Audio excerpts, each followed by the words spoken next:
Today, we take you back to the world of the Byzantine Empire, the Roman glory in the East, and the city that shined as the torchbearer of Greek classicism and Christian doctrine, Constantinople. Constructed back in the 7th century BCE, Byzantium, a profound historical city, held significant importance for both Romans and Greeks. This city, strategically located on the European boundary of the Bosporus Strait, was perceived by Emperor Constantine, who understood its geopolitical significance. So, following the unification of the empire in 324 CE, he chose to make this city the hub of his empire and renamed it Constantinople. During his reign from 284 to 305 CE, Emperor Diocletian felt that the vast Roman Empire was too large for a single ruler to govern effectively.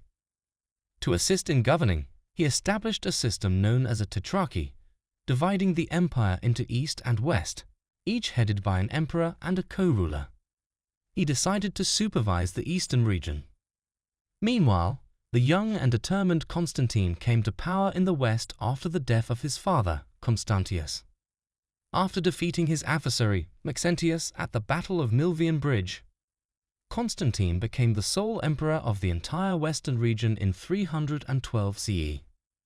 However, when Licinius seized power in the east in 313 CE, Constantine challenged him, and after winning the Battle of Chrysopolis, he unified the empire once again. The problem of finding the perfect spot for his new capital was presented to Constantine. The old Rome was immediately ruled out due to its deteriorating structure, stagflation, and dwindling income sources. Nicomedia seemingly had everything: a palace, a basilica, and even a circus, but it was associated with his predecessors, and he desired something fresh.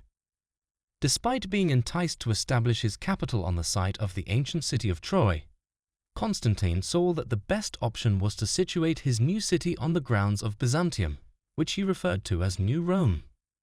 The city location offered numerous benefits.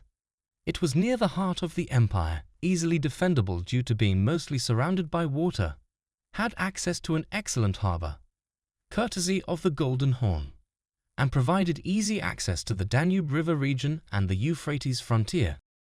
With substantial financial support from Licinius's treasury and a specific levy, an ambitious reconstruction was started. Retaining some parts of the former city, the newly built New Rome, which was 4 times larger than Byzantium, claimed to be a blend of classical proportions and Christian divine inspiration. Constructed on 7 hills, it was segmented into 14 sectors. The city plan, purportedly the creation of Constantine himself, featured broad boulevards ornamented with sculptures of prominent figures like Alexander the Great, Caesar, Augustus, Diocletian, and notably Constantine, garbed as Apollo and wielding a scepter and a globe.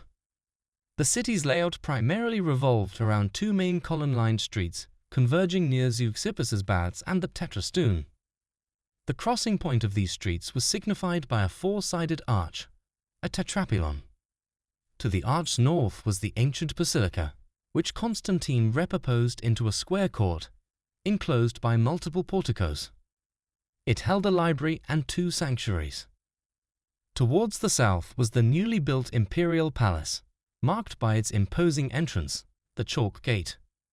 Alongside a new forum, the city housed a vast assembly hall, which functioned as a marketplace, a stock trading platform, and a courthouse. The old circus was revamped into a victory monument, inclusive of the serpent column monument from Delphi, commemorating the Greek triumph over the Persians in the Battle of Plataea of 479 BCE. Although the previous amphitheater was left in disuse, the hippodrome got expanded for chariot racing. Supplying adequate water to the city's residents was a principal issue for Constantine. While Old Rome did not face this issue, New Rome had to combat acute droughts during summer and early autumn and heavy downpours during winter. This, coupled with the constant threat of invasion, necessitated a secure water supply system. Adequate infrastructure was in place to channel water into the city through aqueducts, tunnels, and conduits, despite temporary shortages due to storage issues. The issue at hand was resolved by the construction of the Binberderic cistern in 330 CE. The role of religion in the empire evolved significantly. Historians remain skeptical about whether Constantine truly embraced Christianity, despite his public support for the faith, with many suggesting he only converted on his deathbed. The city of New Rome demonstrated this religious diversity, housing both pagan temples and Christian churches.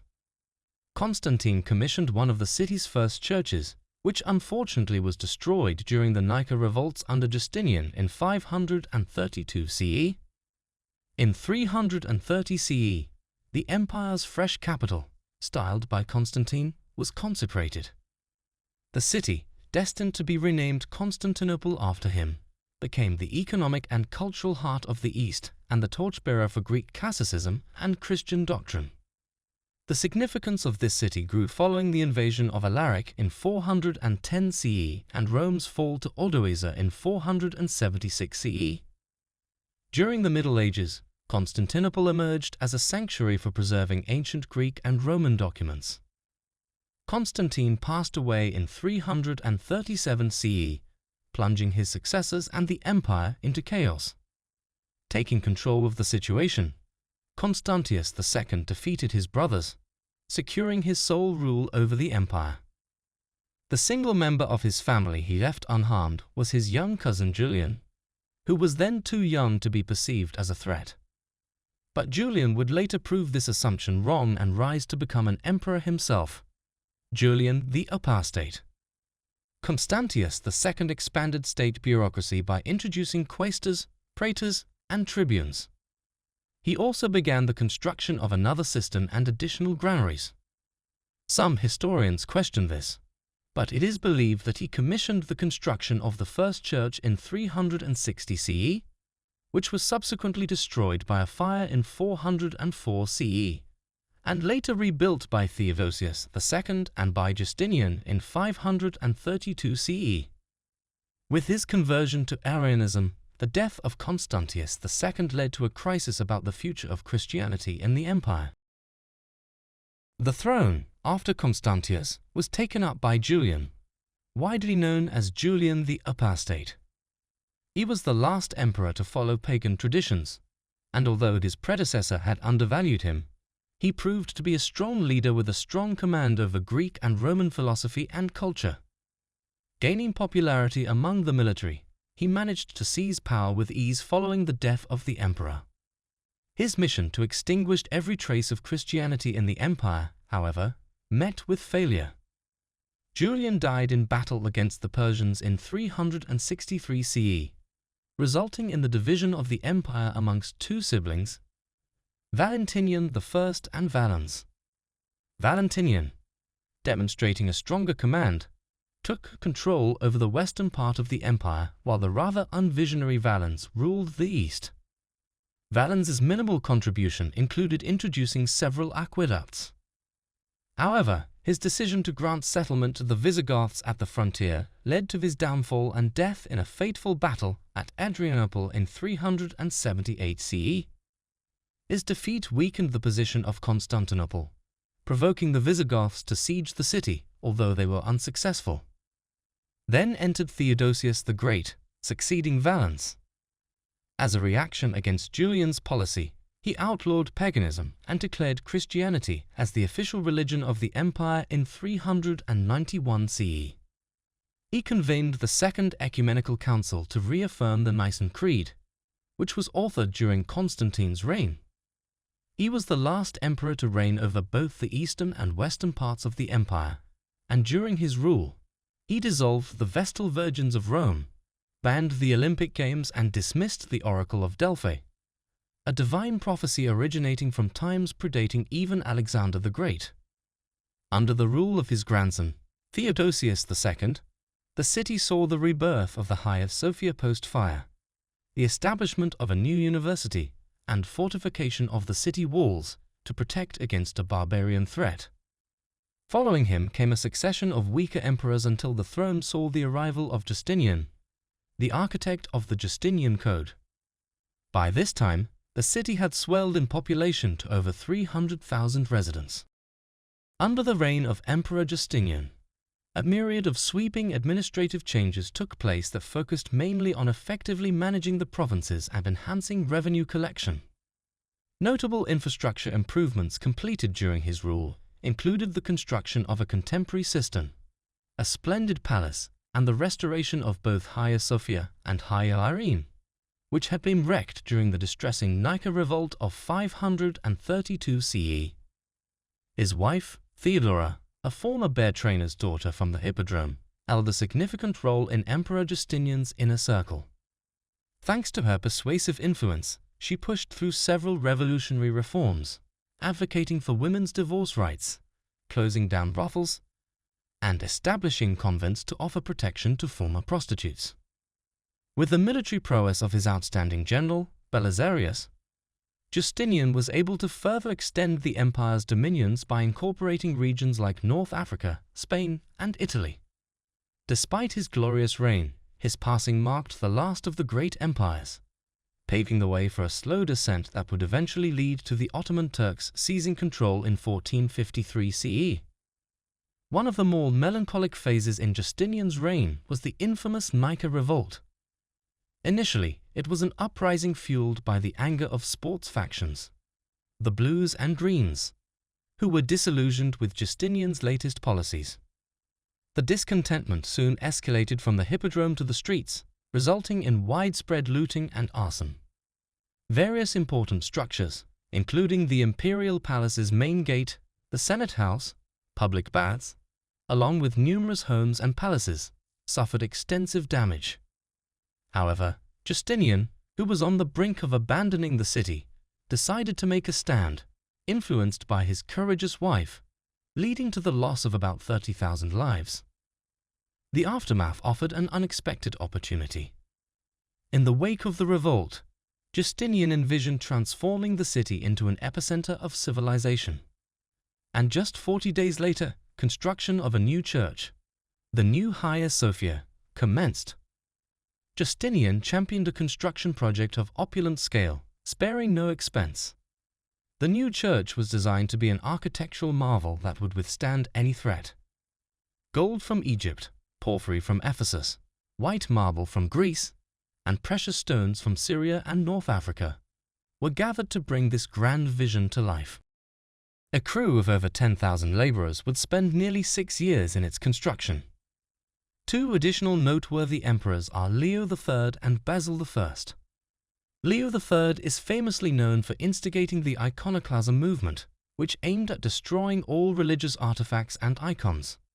This led to the city losing various monuments, mosaics, and pieces of art. However, he also merits recognition for his efforts in safeguarding the city. When the city was besieged by Arabs, his deployment of a novel weapon named Greek fire, a combustible liquid which could be aptly compared to napalm, was key in repelling the invaders. Water was futile against it, and only helped in propagating the flames.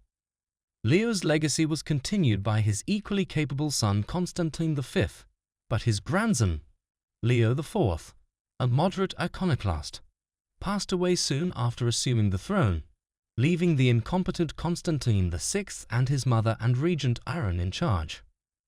Irene, wielding her power unapologetically, favored diplomatic treaties over warfare and managed to reclaim the city's religious icons. Her rule, characterized by several military purges, ended when she unseated her son by having him blamed and banishing him. She was subsequently banished to the island of Lesbos. Basil I, otherwise recognized as the Macedonian, oversaw an empire and city in shambles and embarked on an extensive refurbishing initiative. Wood gave way to stone, damaged mosaics were fixed, new churches and an imperial palace were erected, and notably significant tracts of lost land were reclaimed. Considerable reconstruction efforts were seriously undermined during the Fourth Crusade when the city faced devastation and arson, ironically not from Muslim forces, but from the Christian crusaders who were initially summoned to fend off the attacks, but ended up ravaging the city themselves. Crusaders wreaked havoc across the city, looting tombs, desecrating places of worship, and disrespectfully disturbing the final resting place of Justinian by tossing aside his remains. This aftermath of the Crusades struck a blow from which the city and the empire at large could never fully rebound, leaving them susceptible to the onslaught of the Ottoman Turks in 1453 CE.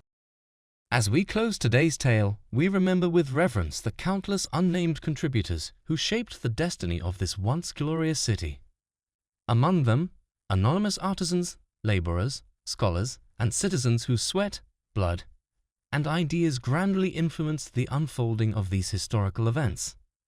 Following the blueprints of one of the most significant cities in history, we can see how the pillars of human existence, belief, leadership, territorial expansion, survival, politics, and of course, water, play out on the grand stage of human history. From the ancient cistern to the magnificent Hagia Sophia, each structure bears testimony to the city's vibrant past and the astonishing confluence of cultures, ideas, and faiths. If you've enjoyed this episode and found it enlightening, hit the like button and share your thoughts in the comments section below. If you haven't subscribed yet, we welcome you to do so and join us in future conversations on history's most pivotal moments.